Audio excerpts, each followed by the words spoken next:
আমাদের নবীর মর্যাদা কোথায় আপনি টের পেয়েছেন? একজন আল্লাহর জন্য সব করে, আর আল্লাহ নিজে একজনের জন্য সব করে। আকাশ পাতাল পার্থক্য না? ইব্রাহিম নবীর পক্ষে থাকলে যদি এত বড় বেনিফিট পাওয়া যায়, ব্যাঙের দিকে তাকান। আমাদের নবী মুহাম্মদুর রাসূলুল্লাহর পক্ষে থাকলে বেনিফিট পাওয়া যাবে না?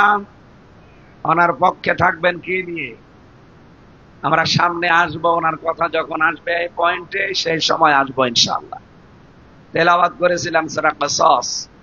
কসস শব্দের শাব্দিক অর্থ ঘটনা সমূহ। কসস মানে কি? কাহিনী। বিভিন্ন কাহিনী আল্লাহ সূরার ভেতরে দিয়েছেন। 88টা আয়াত আছে, মাত্র একটা আয়াত পড়েছি, 83 নাম্বার আয়াত। রব্বুল আলামিন বলেন, তিলকাদ দারুল আখিরাতু নাজআলুহা লিল্লাযিনা লা ইউরিদুনা উলুওয়ান ফিল আরদি ওয়ালা ফাসাদা ওয়ালা আকিবাতু লিল মুত্তাকিন। আখিরাতের নিবাস, আখিরাতের ঘর আমি আল্লাহ তাদের জন্য তৈরি করি। এই দুনিয়াতে যাদের ভেতরে দুইটা গুণ পাওয়া যাবে না।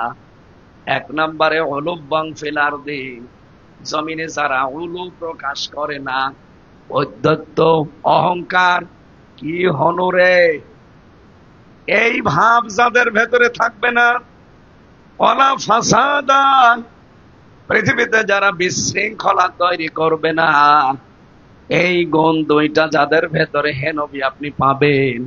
আমি আল্লাহ গ্যারান্টি দিলাম তাদের জন্য আখিরাতের ঘর তৈরি হচ্ছে। বলেন সুবহানাল্লাহ। ওয়ালা আকিবাতুল লিল মুত্তাকিন, যারা তাকওয়া অবলম্বন করবে এই মানুষগুলোর জন্য আখিরাত শুভ পরিণাম তাদের জন্য অপেক্ষা করছে। এটা বাংলা অর্থ ছিল। এবার আমরা তাফসিরে যাচ্ছি।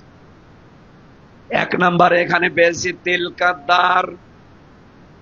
আপনি দারের আগে আলিফ লাম আছে, নির্ধারিত করে আল্লাহ দিচ্ছেন আখিরাতের যে ঘর, তার মানে এটার নাম জান্নাত।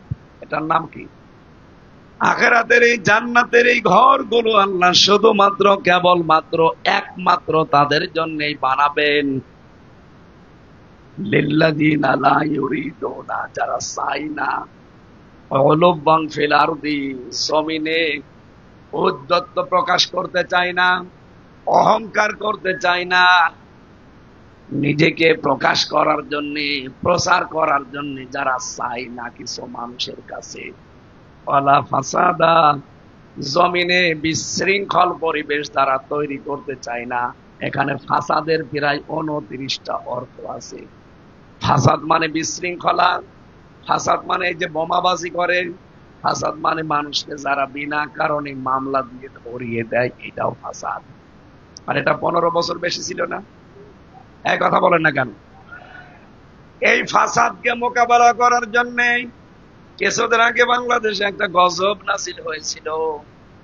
ফেব্রুয়ারির 5 তারিখে একটা আযাব নাজিল হয়েছিল বাংলাদেশে। ওই আযাবের নাম হচ্ছে আযাবুল বুল। ঠিক আছে, ওই আযাবের নাম হয়েছিল আযাবুল বুলডোজার। আযাবুল বুলডোজার কি আতঙ্কে ছিল মানুষ, দেখেছেন? এখনো চলছে আযাবুল বুলডোজার। ডক্টর মোহাম্মদ ইউনূস আজকেও সকালবেলা ভাষণ দিয়েছে, দেশকে রক্ষা করার জন্য যে বাহিনী তৈরি করে পাঠিয়েছি, যৌথ বাহিনী। যৌথ বাহিনী দেখলে খুশি হওয়ার কথা ইমানদারদের। যৌথ বাহিনী নামে একটা সূরা আছে কোরআনে, নাম কি? আহজাব।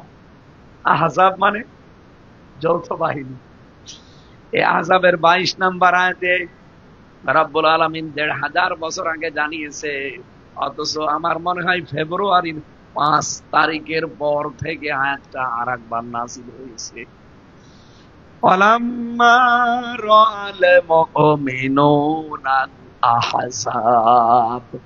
ওয়া মানে এবং, লাম্মা মানে যখন, র মানে দেখলো, মুমিনুনা মানে মুমিনদের, আহজাব মানে যৌথ বাহিনী।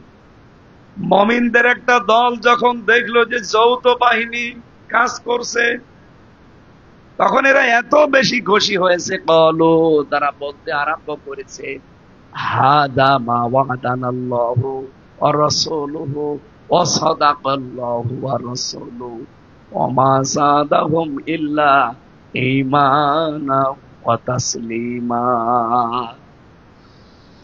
১৫০০ বছর আগে আজটা তাবুকের যুদ্ধের সময় নাযিল হওয়া। যৌথ বাহিনীরা কাজ করবে তিনটা। কয়টা? এক নম্বরে বিশৃঙ্খল পরিবেশ দেখলেই সেখানে হানা দেবে।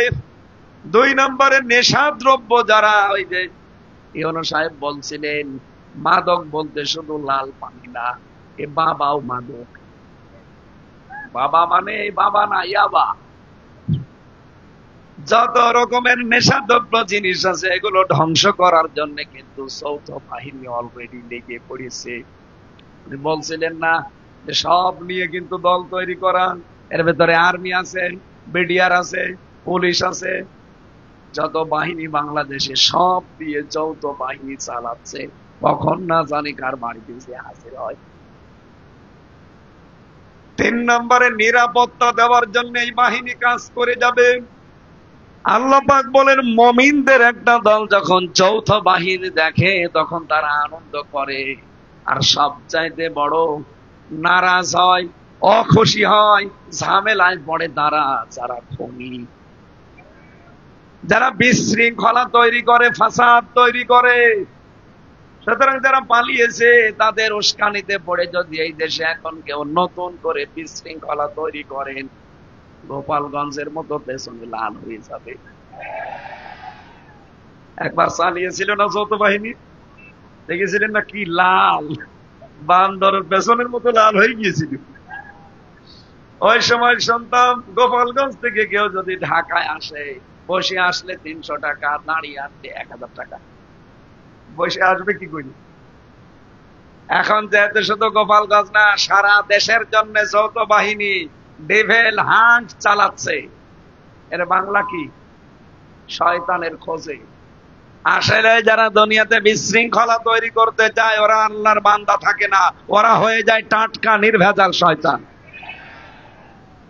এটা ১৫০০ বছর আগে না, আরো হাজার হাজার বছর আগে হযরতে শুআয়ব আলাইহিস সালামের জামানার ঘটনা। ওই জামানার জাতিকে আল্লাহ পুরাটা ভরত করে দেয়, ধ্বংস করে দেয় ৪টা অপরাধের কারণে। যে ৪টা অপরাধ এখন বাংলাদেশে অলরেডি চলছে। আমার আশঙ্কা হচ্ছে না জানি আমরাও আবার ওদের মতো ধ্বংস হয়ে যাই কিনা। বিশ্বনবী যেহেতু দোয়া করেছিলেন, হে আমার মালিক, আমার উম্মতদেরকে অন্যান্য নবীর উম্মতদের মতো, জাতির মতো একবারে ধ্বংস করে দিও না। এই কারণে আমার মনে হয় কিছু হয় না। ওই জামানায় তারা প্রথম কাজ করত, এটা সূরা আরাফে আছে, ৮ নাম্বার পারার ২০ নাম্বার পৃষ্ঠার ৭ নাম্বার লাইনে আছে, ৮৫ নাম্বার আয়াত।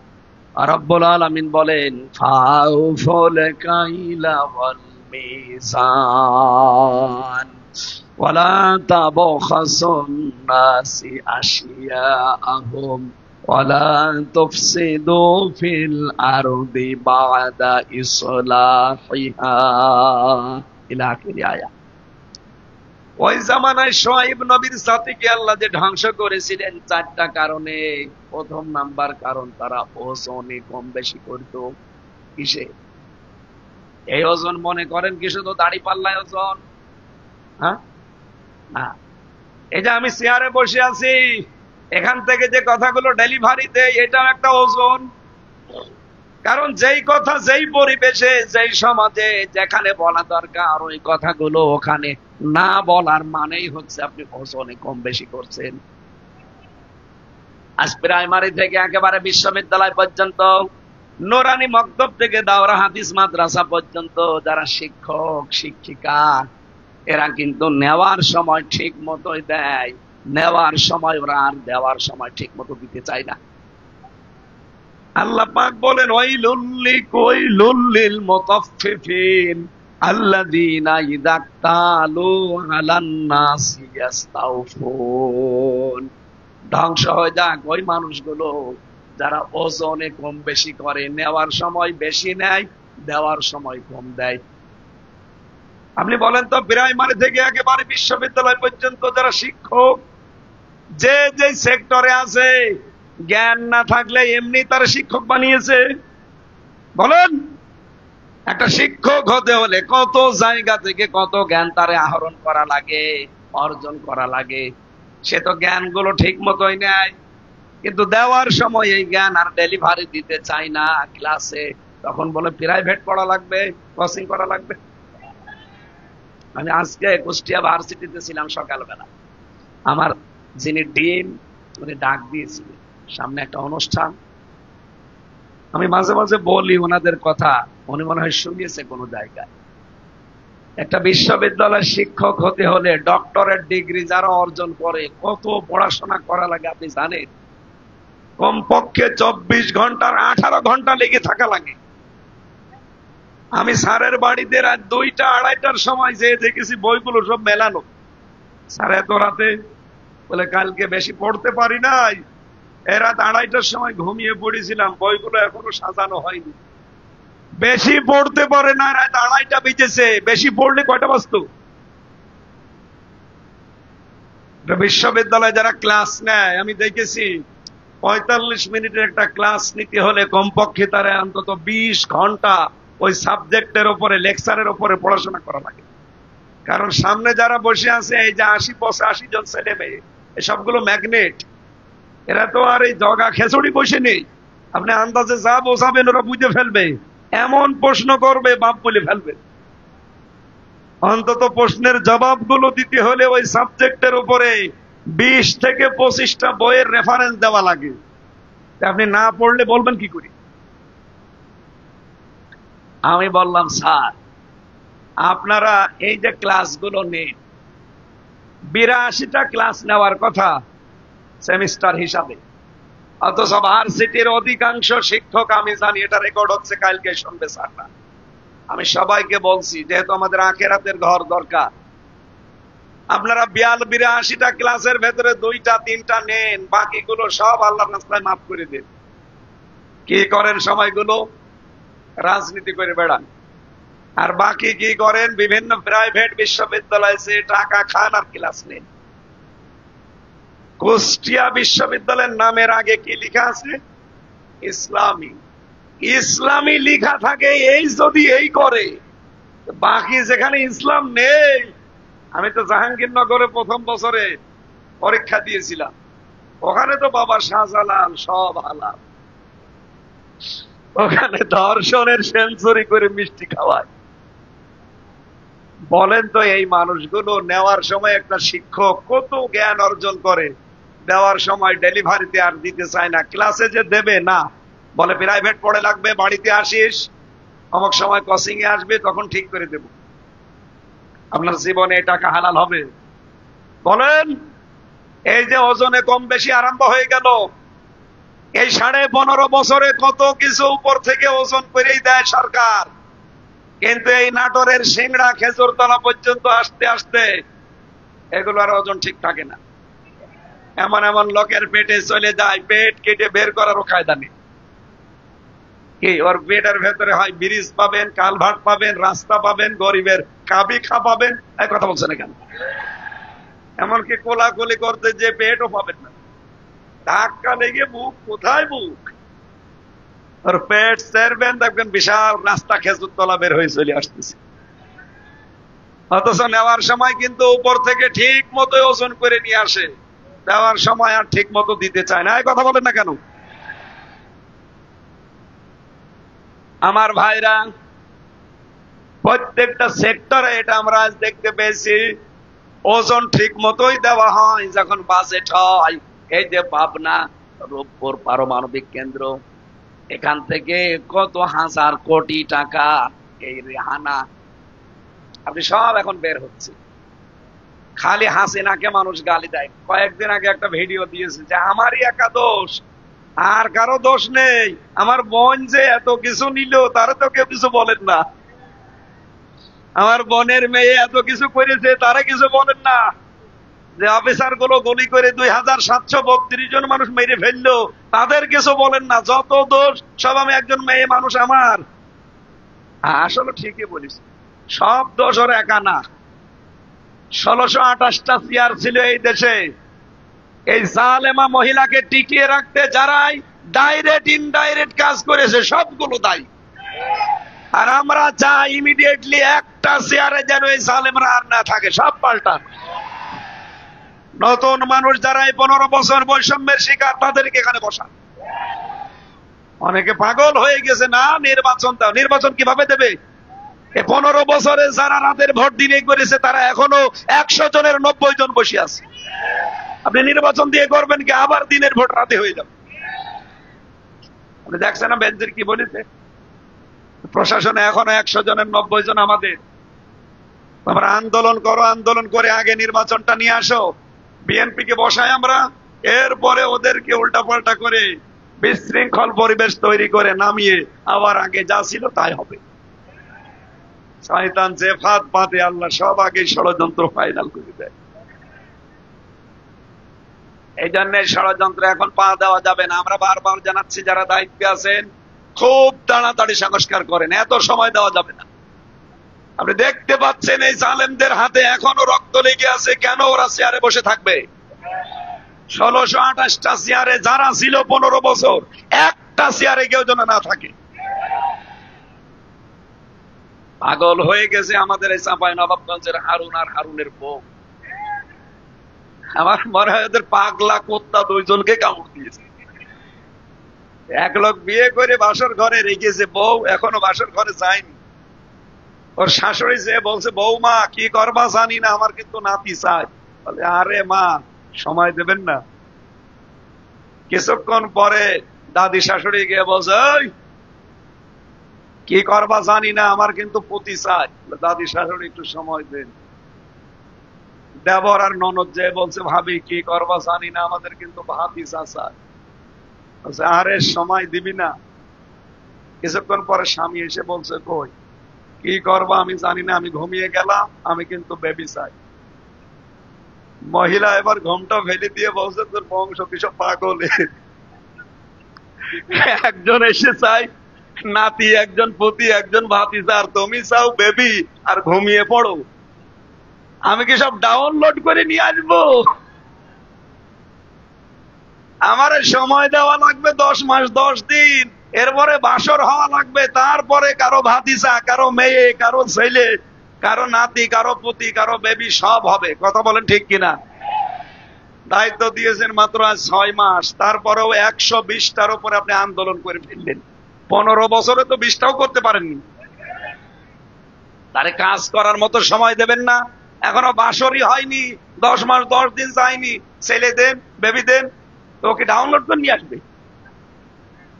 সুতরাং না, আমরা চাই খুব তাড়াতাড়ি, আপনাদেরকেও আমরা বেশি সময় দিতে চাই না। তাহলে ওই ডাইনি বসে বসে চিন্তা ভাবনা উল্টাপাল্টা করবে।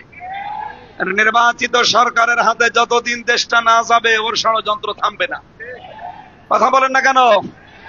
ষড়যন্ত্রের জাল ওখান থেকে পাতে, আর এখান থেকে কিছু মানুষ উস্কানিতে পা দিয়ে নিজের পেছন নষ্ট করে। এই যে জাহাঙ্গীর মেয়র, অবৈধ মেয়র গাজীপুরের, তার উস্কানিতে পা দিয়ে 2টা ছেলেকে মেরে ফেললেন। কতগুলো মানুষ হাসপাতালে। এখন এই যে সারা দেশে এই জের চলছে, কে নেবে এই জের? যৌথ বাহিনী। এটা দেখলে মুমিন যারা, ঈমান যাদের আছে, এই মানুষগুলো খুশি। কিন্তু যারা খনি, যারা বিশৃঙ্খলাকারী, যারা মাদকের সাথে কারবারি, তাদের কিন্তু টেনশনের শেষ নেই। কে কথা বোঝেন? সুতরাং আমরা চাচ্ছি আপনারা খুব তাড়াতাড়ি করেন, একটা চেয়ারেও যেন কেউ না থাকে। এরা যতদিন থাকবে ততদিন আবার নতুন নতুন করে রিকশা নামাবে, আনসার নামাবে। এক কথা বলেন, এখানে তাড়াতাড়ি করেন ভাই, কোনো ওজনে কম বেশি হবে না। পদ্মা সেতু বানাতে 42,000 কোটি টাকা খরচ, অথচ এখন বিশেষজ্ঞ যারা বলছে এই টাকা দিয়ে 4টা পদ্মা সেতু বানানো যেত। কোথায় গেল টাকাগুলো? ওজন তো ঠিক মতোই ছিল। পরবর্তীতে 3বার বাজেট বাড়িয়ে এই টাকাগুলো কই? ওপর থেকে নেওয়ার সময় ঠিক মতোই নেয়, দেওয়ার সময় আর দিতে চায় না। এদের জন্য ধ্বংস। কে বলছেন? আল্লাযীনা ইযা ক্তালু আলান নাসি ইস্তাওফুন। ধ্বংস হয়ে যাক ওই মানুষগুলো যারা নেওয়ার সময় ঠিক মতো নেয়, দেওয়ার সময় আর ওজনে ঠিক মতো দেয় না। এদের কারণেই বাংলাদেশ ধ্বংসের দ্বার প্রান্তে।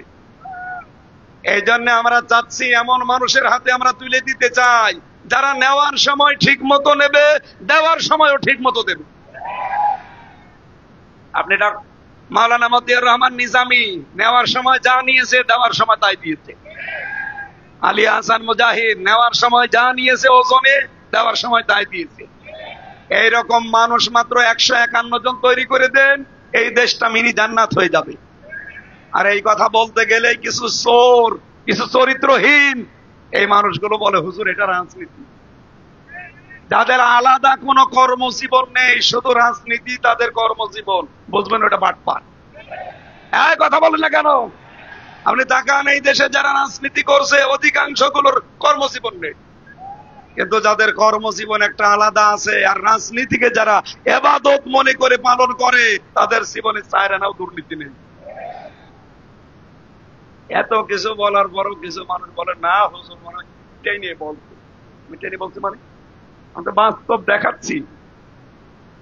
কয়েকদিন আগেও গিয়েছিলাম পাবনায়, দুইটা মন্ত্রণালয় যেটা চালিয়েছে, মন্ত্রী ছিল আবার এমপি ছিল, তার ঘরটা এখনো পর্যন্ত কাঁচা দেওয়া, উপরে টিন। বাস্তবতা বোঝেন? ভূমি মন্ত্রীর দায়িত্ব পেয়েছিল এই দেশের এক কোলাঙ্গার, 630টা বাড়ি বানিয়েছে। আমি কয়েকদিন আগে মালয়েশিয়া ছিলাম, যে হোটেলে উঠি দেখে নিচে 2 শয়তান চা খাচ্ছে। কি গো এখানে? হুজুর আমরা আগে পালিয়েছি। কেন? সাহেব পাড়া বানিয়েছেন, থাকবেন না? ওখানে থেকে মার খাবো, ঘর তালা লাগানো। কারণ এদেশেও বাঙালি আছে, যদি ওখানে যায় পিটিয়ে ভর্তা বানিয়ে ফেলবে। শুধু কি বাইরে, সারা বাংলাদেশের একই অবস্থা। কথা বলেন, উস্কানিমূলক কথা বলবেন, 32-এর মতো হবে। এই জন্য সাবধান, নিজে বিপদে পড়েছেন, কাউকে যেন আর বিপদে ফেলেন না। বৈষম্য বিরোধী ছাত্র আন্দোলনের যারা সমন্বয়ক, ঘোষণা অলরেডি দিয়ে দিয়েছে, সামনে থেকে যদি কোনো ফ্যাসিস্ট এরকম মুখ খোলার চেষ্টা করে, এখন তো গেছে 32, সামনে যাবে মেম্বার চেয়ারম্যান। আর যৌথ বাহিনী যা আরম্ভ করেছে, আর 7 দিন যেতে দেন, একেবারে ঠান্ডা ফ্রিজ মার্কা হয়ে যাবে।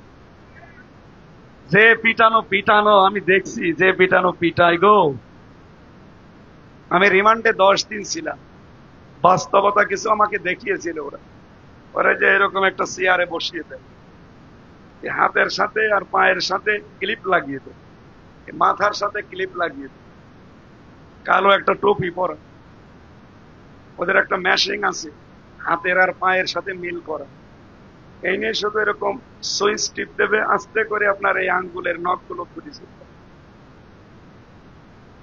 শুধু নখ খোলেন তো দেখেন ফিনকি দিয়ে রক্ত বের হবে।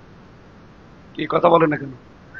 যেই রক্ত বের হবে ফিনকি দিয়ে, নখগুলো উঠে যাবে, তখন পাতলা মিহি যে লবণ আছে, মোল্লা সল্ট, ওইটা ছিটিয়ে দেবে। খুব আরাম লাগে না? যে চেয়ারে বসে আছে, হাত বাঁধা, পা বাঁধা, গলা বাঁধা, শুধু একবার সুইচের টিপ দিলে 1 মিনিটে 120 বার ঘুরবে। 1 মিনিট পরে মনে হবেন 3-4টে দুনিয়া দেখতে পাচ্ছি। এই মেশিন গুলো জালেমরা ব্যবহার করতো, ওগুলো এখনো আছে না নেই? এই জন্য কেউ ভুল করে উস্কানিতে পা দিতে যেন না। যদি একবার চেয়ারে আপনারে বসায় না, বাপ কোনটা মা কোনটা টের পাবেন না। আশা করছি বিশৃঙ্খলা যারা তৈরি করার চেষ্টায় আছে, এরা যেন থামে। আর ডক্টর ইউনূসের মাথা কিন্তু মাথা না, ও মাথা পুরাটা ম্যাগনেট। ও আজকে সকালে যে ঘোষণা দিয়েছে, ও যা বলেছে ও কিন্তু করে ছাড়বে, শান্ত করে ফেলবে একেবারে। ও দেশের খেলোয়াড় না, আন্তর্জাতিক খেলোয়াড়। এই কথা বলে না কেন? উস্কানিতে যারাই পা দিচ্ছেন, কোনো লাভ নেই আপনার। ওনার যদি এত লাভ থাকতো নিজে আসুক, 275টা মামলা ফেস করুক। আমাদেরও তো মামলা দিয়েছিল, কই আমরা তো পালিয়ে যাইনি। আমাদের মামলা দিয়েছিল সন্দেহভাজন, আর আপনি একেবারে জেনুইন ভিডিও আছে 275টা মামলার মার্ডার মামলার আসামি। বাংলাদেশে এখন যে ধারাগুলো সংবিধানে সংযোজন করছে আমরা দেখতে পাচ্ছি, একজন মানুষকে কেউ মেরে ফেললে তার শাস্তি হবে, তাকে মেরে ফেলা লাগবে। আপনি মেরেছেন কত? 2732 জন মানুষ শুধু এই 24 সালের 5 আগস্টের আগে মারা গেছে। আর 6 সালের অক্টোবরের 28 থেকে শুরু করলে কত মানুষ মারা গেছে, সবগুলোর ইনডাইরেক্ট মার্ডার মামলার আসামি আপনি। এক একজনের জন্য যদি একবার করে আপনারে মার্ডার করা হয়, ফাঁসি দেওয়া হয়, কত হাজার বার ফাঁসি দেওয়া লাগবে টের পাচ্ছেন? আর পৃথিবীর ইতিহাস এইটাই বলে, কোন স্বৈরাচার পালিয়ে গেলে জীবনে আর কোনদিন ফিরে আসে না। এক কথা বলুন, 805 বছর আগে পালিয়েছিল লক্ষণ সেন, আজও আসেনি। আরে ভাই, 805 বছর চলে গেছে, এখনো যদি না আসে আবার কবে আসবে? আশরাফ ঘানি গিয়েছে, আসে নাই। বাশার আল আসাদ গিয়েছে, আসে নাই। হাসিনা গেছে, আসবে না। যারা আশায় বুক বেঁধে আছে, না বুবু আসবে, বুবু এসে করবে কি? বুবু এসে করবে কি? যা করেছে ওজনে একটাও ঠিক দেয়নি। প্রতি বছরে বছরে 42,000 কোটি টাকা এই দেশ থেকে পাচার হয়েছে। দেশটা ফকলা করে দিয়েছেন। কিসের ওজন করেছেন আপনি? বাংলাদেশ এখন যে ঋণ, এখন কেউ জন্ম নিলে তার মাথার উপরে 1,10,000 টাকা ঋণ। আর আপনি বলেন আমি উন্নয়নের রোল মডেল বানিয়ে দিয়েছি। যত টাকা পাচার করেছেন, টাকাগুলো যদি পাচার না করে এই দেশে কর্মসংস্থান তৈরি করতেন, এই তারেক সাহেব যেমন কর্মসংস্থান বানিয়েছে, এরকম শিল্পপতি বাংলাদেশে যারা আছে, টাকাগুলো পাচার না করে যদি এই দেশে কর্মসংস্থান বানাতো, এদেশ থেকে বাইরের দেশে যে রাস্তা ঝাড়ু দেওয়া লাগতো না, টয়লেট পরিষ্কার করে, রান্না করে খায়, আমি নিজে দেখেছি। অথচ এই দেশে কোটি কোটি, 36 লাখ যুবক এখন বেকার। এই মানুষগুলো বাইরের দেশে যাচ্ছে টাকা ইনকামের জন্য। কেউ রাস্তা ঝাড়ু দেয়, কেউ পায়খানা পরিষ্কার করে, কেউ ভাত রান্না করে। একটা সম্মানজনক কর্মজীবন নিয়ে এই দেশে বাস করা যেত না? আপনি নিজেও ধ্বংস হয়ে গেলেন, আমাদেরকেও বিপদে ফেলে গেলেন। এই যেন ওজনে আর যেন সামনে কেউ কম বেশি করতে না পারে, সজাগ থাকা লাগবে ইনশাআল্লাহ। আমরা কিছু মানুষের উপর বিশ্বাস করতাম, কিন্তু না, তাদের চরিত্র অলরেডি বাংলার মানুষের কাছে প্রস্ফুটিত হয়ে গেছে। কিছুই করতে পারেনি, এখন অলরেডি চাঁদাবাজি আরম্ভ করে দিয়েছে। ওরা এখন মাঝে মাঝে বলে আমি রাত 2টায় যাই চাঁদা চাইতে। মানুষ জানে কি করে গো? আরে ভাই, রাত 2টা। আমি ওদের মেশিন দেখেছিলাম, ওদের ওই মাটির নিচে যে ঘর, এমন মেশিন ফেট করা আছে। আপনি রাত 2টার সময় নারায়ণগঞ্জে যান বন্দরে চাঁদা চাইতে, মনে করছেন কেউ জানে না। ওদের কাছে যে মেশিন, আপনি পায়খানায় বসে বসে কোন দিকে তাকান, ওরা দেখতে পায়। বোঝেন আপনি? দেশটা ওরা এখন নখদর্পণে রেখেছে, দেখতে চাচ্ছে কে কি করে। অলরেডি অনেকের চরিত্র কিন্তু ফাঁস হয়ে যাচ্ছে। এই জন্য আপনারা থামেন। আপনারা একটা মাজলুম দল, 14 দল বাদ দিয়ে বাংলাদেশে আমরা যারাই আছি সবাই মাজলুম। এই কথা বলেন না কেন? নিজেদের পায়ে নিজে কোড়াল মারবেন না। জাতীয়তাবাদী দলের ভেতরে 2টা গ্রুপ এখন, একটা ডান একটা বাম। ডান গুলো অন্তত তারেক জিয়ার কিছু কিছু কথা শুনি, বাম যেগুলো, ওগুলো সব চলতেছে দাদা বাবুদের উস্কানিতে। ওরা মনে করেছিল যে ওরা আমাদেরকে চেয়ারে বসিয়ে দেবে। 53টার উপরে চুক্তি হয়েছিল হাসিনার সাথে, কন্যা চলে গেছে, চুক্তিগুলো সব ইউনূস বাতিল করে দিয়েছে। এখন যে বিপদে পড়ে দোয়া পড়বে তাও পারে না, কারণ দোয়ার নাম কি? ইউনূস পড়তে পারবে? চিন্তা করছে দোয়া ইউনূস তো পড়া যায় না। এই কারণে এখন কন্যাও যেহেতু নেই, মিলও নেই, কন্যাও নেই। এখন চিন্তা করছে ডানপন্থী যারা আছে এদের দ্বারা জীবনও হবে না, আর ইসলামপন্থী যারা, এদের দ্বারা তো হবেই না। এরা দরকার হয় জীবন দিয়ে দেবে, 1 ইঞ্চি জায়গায় দেশ থেকে ছাড়বে না। এই জন্য ওরা বাম কিছু এদেরকে হাত করেছে, এদেরকে উল্টা পাল্টা ভুল ভালো বুঝিয়ে দে, তোদের চিন্তা নেই, এতদিন তো যাই করলি তোদের বসিয়ে দেব। দাদাদের ফাঁদে যারাই পা দিয়েছে, বিপদের শেষ নেই। এই কথা বলেন না কেন? এরা 15 বছর খেয়ে যদি টিকে থাকতে না পারে, দাদার ফাঁদে পা দিয়ে আপনি কয় বছর খাবেন? নাই 5 বছর। তারপরে আপনার বাড়ি ঘর দেখবেন সব ওই হানিফ সাহেবের মতো শ্মশান হয়ে যাবে। আপনি হানিফের বাড়ি যেই দেখে আসেন কুষ্টিয়ায়, সব শ্মশান হয়ে গেছে। রব্বুল আলামিন, আমার এই আয়াতটা মনে পড়ে আর হানিফ সাহেবের নাম আসে মনে। আল্লাহ মনে হয় হানিফের বাড়ির দিকে তাকিয়ে আয়াতটা দিয়েছে, ফাতিলকা বুয়ুতুহুম খাবিয়াতাম বিমা যালামু। সূরা নাহাল 19 নাম্বার পারা, নাহাল না, নমল। সূরা নমলের ভেতরে আছে 19 নাম্বার পারা, 20 নাম্বার পৃষ্ঠা, 7 নাম্বার লাইনের 52 নাম্বার আয়াতে আছে, আল্লাহ পাক বলেন, এই সেই ঘরগুলো খাবিয়াতান, আমি জনশূন্য করে দিয়েছি, আমি পরিত্যক্ত বানিয়ে দিয়েছি, বিমা যালামু, এই জালেমদের জুলুমের কারণে। সুতরাং এমন কোন কাজ সামনে করতে যাবেন না 5 বছর পরে না জানি আপনার বাড়ি ঘর আবার শ্মশান হয়ে যায়।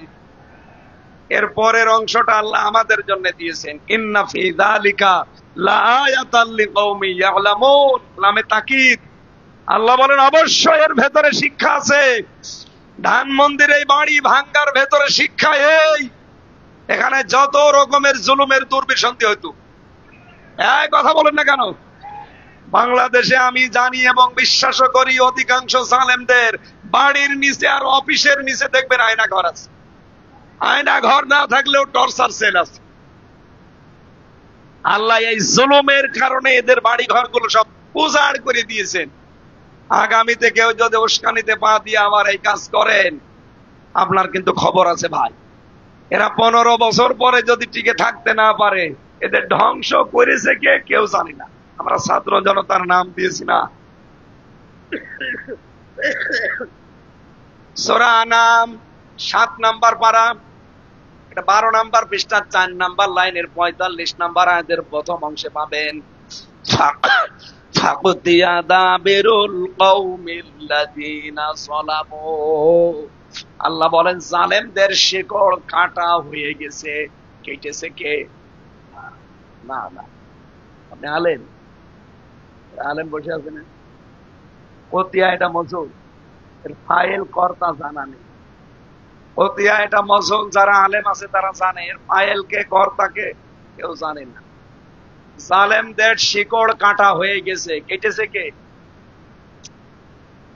আরে ভাই, এর কর্তা তো জানা নেই, কেউ জানে না। হানিফের বাড়ি মাটির সাথে মিশে গেছে, পায়খানার প্যানও নেই, কিন্তু ভেঙেছে কে কেউ জানে না। এক কথা বলে না কেন? ধানমন্ডির 32 ভেঙেছে কে, কে কার নামে দেবেন আপনি? কেউ জানে না। আগামীতে যাই 15 বছরের এত বড় শিকড় যদি আল্লাহ তুলে ফেলতে পারে, আপনি দেখেছেন ইউনিয়নের দারওয়ান থেকে সংসদ পর্যন্ত প্রতিটা স্তরে জালেমদের সব খুঁটি গাড়া ছিল। আল্লাহ সব শিকড় একেবারে নির্মূল করে দিয়েছে। কে করেছে, কাকে দিয়ে করিয়েছে কেউ জানে। এজন্য আগামীতে কেউ যেন জুলুম করবেন না, বিশেষ করে ওজনে কম বেশি, এটা আমরা দেখতে চাই না। আমরা চাই যারা উপর থেকে যা নিয়ে আসবে, ওজন যেন নিচে এসে ঠিক মতো দিতে পারে। আর এটা সবচাইতে বেশি পারবে আমার মনে হয় এই বাংলাদেশে জামাত ইসলাম। আমি নাম ধরে বলছি এই কারণে, কারণ এটা পরীক্ষিত। অর্থনৈতিক ভাবে এদের মতো আল্লাহর ওলি বাংলাদেশে আর নেই। তার বাস্তব প্রমাণ ইসলামী ব্যাংক। সব ব্যাংকে কম বেশি লস, অথচ জালেমরা যদি ব্যাংকটা নিয়ে না নিত, ৭৫,০০০ কোটি টাকা এখান থেকে মারিং কাটিং করছে। এই টাকাগুলো যদি থাকতো, এই ব্যাংকটা বিশ্বের ভেতরে এখন 1 নম্বরে থাকে। কারণ এখানে 36টা নিয়ম চলে, মোশারাকা, মোদারাবা, মোরাবাহা, বায়ে সালাম, বায়ে ইস্তেসনা, বায়ে মুআজ্জাল, বায়ে ওয়াহিদ, এরকম 28টা নিয়ম নির্ধারিত আছে। এই নিয়মগুলো অন্য ব্যাংকে পাবেন না। বাংলাদেশে যদি যাকাত ভিত্তিক অর্থনীতি কায়েম হয়, ইসলামী ব্যাংকের মতো সোনালী, রূপালী, চৈতালি যত ব্যাংক আছে সব এই নিয়মের ভেতরে আসবে। সুদ ভিত্তিক অর্থনীতি বিদায় নিয়ে যাকাত ভিত্তিক অর্থনীতি বাংলাদেশে কায়েম হবে, এ দেশটা মিনি জান্নাত হয়ে যাবে। সুদ মানুষকে যেভাবে চষে, গরিবকে আরো গরিব বানায়, ধনী যারা আরো ধনী হয়ে যায়। কিন্তু ইসলাম এটা চাই, কাইলা এখন দৌলাতাম বাইনাল আগনিয়াই মিনকুম, আমি চাই না শুধু ধনীরাই ধনী হবে, গরিব আরো গরিব হয়ে যাবে না। সূরা হাসর আল্লাহ বলেন আমি চাই সবার কাছে টাকা পয়সা থাকবে, খাবার থাকবে, আর এইটার জন্য জাকাত দরকার। এই কথা বলেন না কেন? এই জাকাত ভিত্তিক অর্থনীতি কায়েম হলে ঠিক ওজনে কম বেশি আর হবে না, সেখান থেকে যা আসবে ঠিক মতো বন্টন হবে। সেই দৃশ্য আমরা সামনে দেখতে চাই না? যদি এই দৃশ্য বাংলাদেশে কায়েম না হয়, শোয়েব সাল্লামের জাতিকে যেভাবে ধ্বংস করেছে, আমাদের বরাদ্দ এটা আছে। এজন্য নিজের কপালে নিজে কোড়াল মারবেন না, নিজে আগুন লাগাবেন না, সামনে ঠিক করেন পজিশন কি করবেন। এমন মানুষকে আপনার রায় দেবেন যারা অর্থনৈতিক ভাবে আল্লাহর ওলি। এই কথা বলেন না কেন? একটা টাকা দুইটা মন্ত্রণালয়ে আপনি অনুসন্ধান করেও কোন দুর্নীতি পাননি, এর চাইতে ওলি আপনি কোথায় পাবেন? আমরা আল্লাহর ওলি খুঁজতে যাই বরিশালে, চট্টগ্রামে, সিলেটে। কিসের আল্লাহর ওলি? আল্লাহর ওলি তো ওইটা যার কাছে টাকা পয়সা দিলে লেনদেন ঠিক রাখে। বাংলাদেশে একটা মন্ত্রী দেখান যে তার মন্ত্রণালয় চালানোর পরে বাকি টাকা ফেরত দিয়েছে, দেখান। অথচ মাওলানা মতিয়ার রহমান নিজামী ফেরত দিয়েছে। মাত্র 36 টাকা বেঁচেছিল, 36 টাকাও ফেরত দিয়েছে। আর আপনি ওলি খুঁজে পান না। এজন্য আমরা চাই সামনে ওজনে কম বেশি কেউ যেন আর করতে না পারে। এটার জন্য আপনার এই হাত খুব গুরুত্বপূর্ণ। এটা যদি কারো কাছে রাজনীতি মনে হয়, ভোট মনে হয়, হ্যাঁ এইটাই আমার রাজনীতি, এটা ধর্ম ব্যবসা বললে এইটাই আমার ধর্ম ব্যবসা, কারণ আমি এই জাতিকে ধ্বংস হতে দিতে চাই না। এই কথা বলেন না কেন? 2 নম্বরে তাদের অপরাধ ছিল ওয়ালা তুফসিদু ফিল আরদি বাদা ইসলাহিহা। জমিন শান্ত হয়ে যাওয়ার পরে তারা অশান্ত তৈরি করার চেষ্টা ছিল। বাংলাদেশে এখন যেটা হচ্ছে, এই 5 মাসের ভেতরে 6 মাসের ভেতরে কোনো জঙ্গি নাটক নেই, কোনো বিশৃঙ্খলা নেই। এই কথা বলেন। অথচ এই 6 মাস যদি হাসিনা থাকতো 14টা জঙ্গি নাটক ছাপাইত। এগুলো লিখত কে? কাউন্টার টেররিজমের ওই মনিরুল ইসলাম আর আসাদুজ্জামান।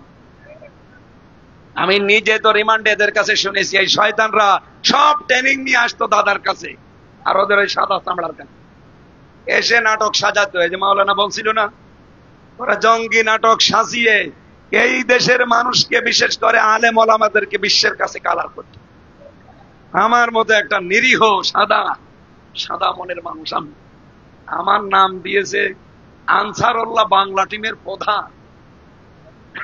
আমি ভেতরে যে একজনকে পেয়েছিলাম, উনি হচ্ছে আল্লাহ দলের প্রধান, আব্দুল মতিন।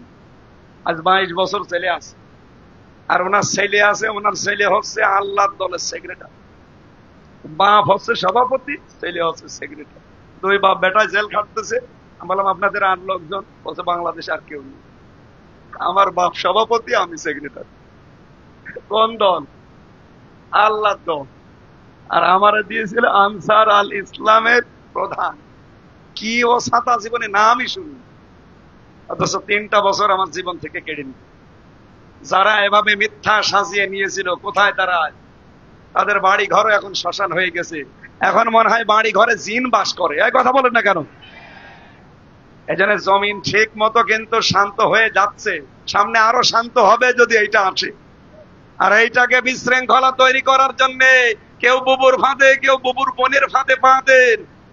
আমার মনে হয় যৌথ বাহিনী যে আরম্ভ করছে, আরো কঠোর হওয়া দরকার যতদিন ঠান্ডা ফ্রিজ মার্কা না হয়। বেনজিরকে অলরেডি ফিরিয়ে আনার জন্য রেড অ্যালার্ট জারি হয়েছে। ইন্টারপোলের মাধ্যমে শয়তানকে ফিরিয়ে নিয়ে আসা হবে, কারণ এই দেশে যত দুর্নীতি প্রশাসনে, তার ভেতরে 1 নম্বরে শয়তান। ওর মুখের ভাষা দেখেছিলেন? টোকায় টোকায় নিয়ে আসবো আলেমদেরকে ঘরের ভেতর থেকে, মাটির নিচে থাকলেও নিয়ে এসে মামলা দেব। এই কথা বলার কারণে আল্লাহর আরশ পর্যন্ত মনে হয় কেঁপে গেছে। 3 নম্বরে তাদের কাজ ছিল ওয়ালা তাকুদু বিকুল্লি সিরাতিন তুইদুন। তারা ওত পেতে বসে থাকতো মানুষকে ভয় ভীতি দেখানোর জন্য। বাংলাদেশে এখন যেটা সামনে তৈরি হচ্ছে, এই জাহাঙ্গীর, মেয়র জাহাঙ্গীর এটাই বলেছিল না যে ওদের রাতের ঘুম আমরা হারাম করে দেব? এই কথা বলেন না কেন? একেবারে খাপের খাপ মিলে যাচ্ছে। আল্লাহ পাক বলেন ওয়াতাসাদ্দুনা আন সাবিলিল্লাহ। 4 নম্বরে ওদের কর্মসূচি ছিল ওরা আল্লাহর পথ থেকে মানুষদেরকে কি করে দূরে সরানো যায়, এজন্য বিভিন্ন নতুন নতুন পথ অবলম্বন করত। আজ বাংলাদেশে অনেককে আমরা দেখতে পাচ্ছি আল্লাহর পথ থেকে মানুষকে দূরে সরানো যায় কি করে, এই কায়দা কৌশল গুলো নতুন নতুন আমদানি করছে। এর ভেতরে অন্যতম ভারতের এই বিভিন্ন সিরিয়াল,